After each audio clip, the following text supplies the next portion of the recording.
I am in the rhythm and flow of ever-changing life. Awareness is the first step in healing or changing. When we have some pattern buried deeply within us, we must become aware of it in order to heal the condition.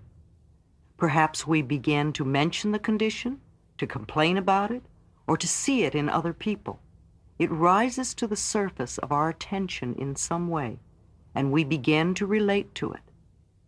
We often attract a teacher, a friend, a class or workshop, or a book to ourselves that begins to awaken new ways to approach the dissolving of the problem. My awakening began with a chance remark of a friend who had been told about a meeting. My friend did not go, but something within me responded, and I went. That little meeting was the first step on my pathway of unfoldment. I didn't recognize the significance of it until some time later. Often our reaction to this first step is to think the approach is silly or that it doesn't make sense. Perhaps it seems too easy or unacceptable to our thinking. We don't want to do it.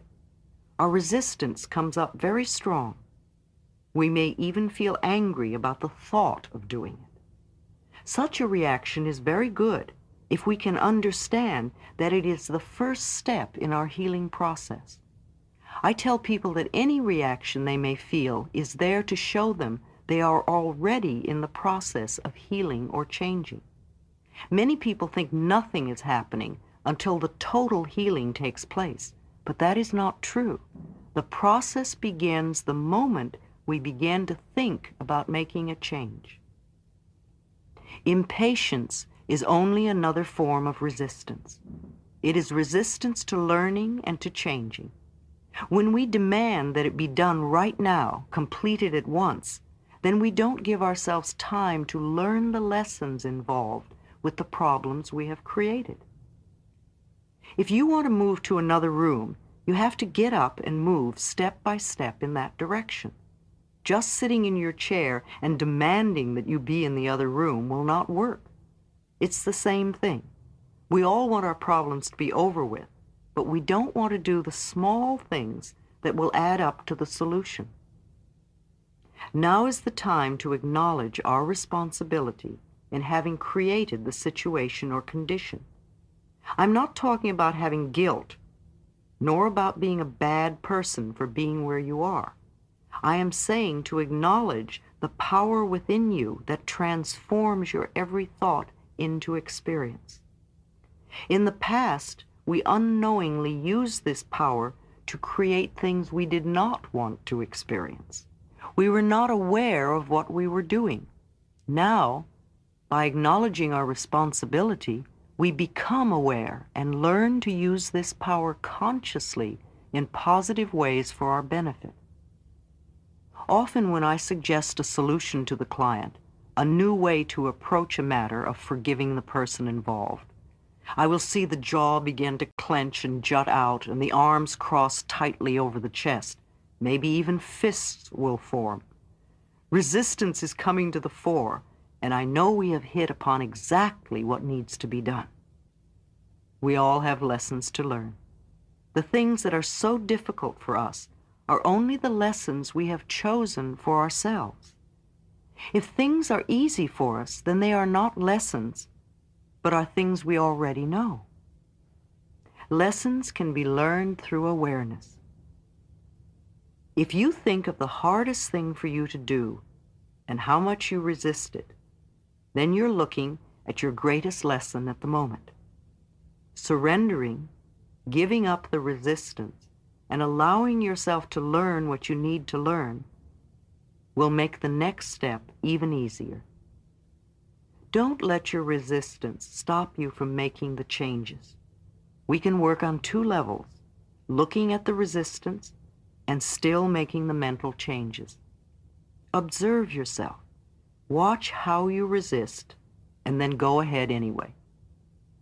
Our actions often show our resistance. For instance, changing the subject, leaving the room, going to the bathroom, being late, getting sick, procrastinating by doing something else, doing busy work, wasting time, looking away or out the window, flipping through a magazine, refusing to pay attention, eating, drinking, or smoking, creating or ending a relationship, creating breakdowns, cars, appliances, plumbing, etc. We often assume things about others to justify our resistance. We make statements like, "It wouldn't do any good anyway. My husband, wife won't understand. I would have to change my whole perspective. Only crazy people go to therapists. They couldn't help me with my problem. They couldn't handle my anger. My case is different. I don't want to bother them. It'll work itself out. Nobody else does it." We grow up with beliefs that become our resistance to changing. Some of our limiting ideas are, "It's not done. It's just not right. It's not right for me to do that."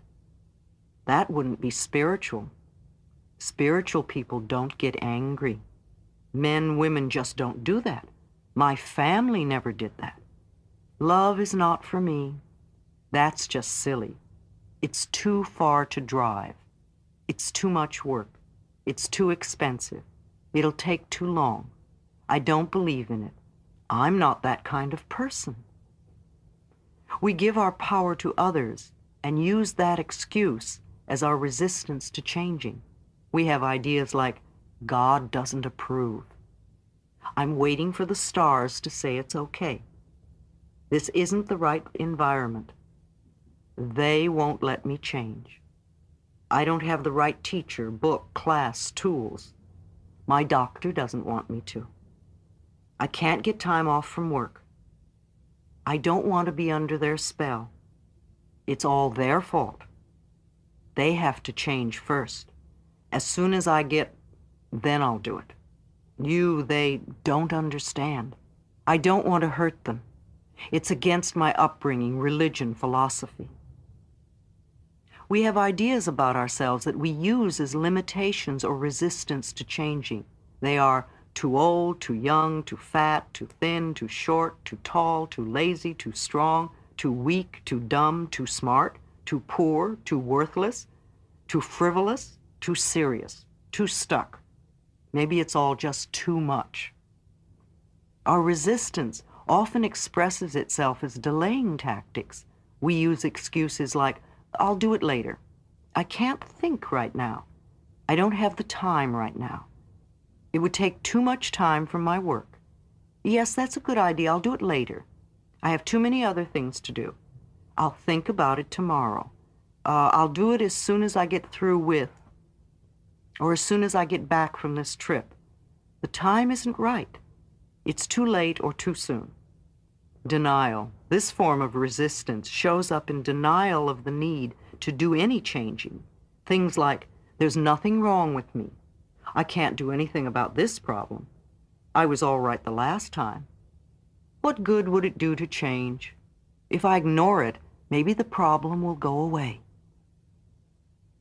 By far the biggest category of resistance is fear.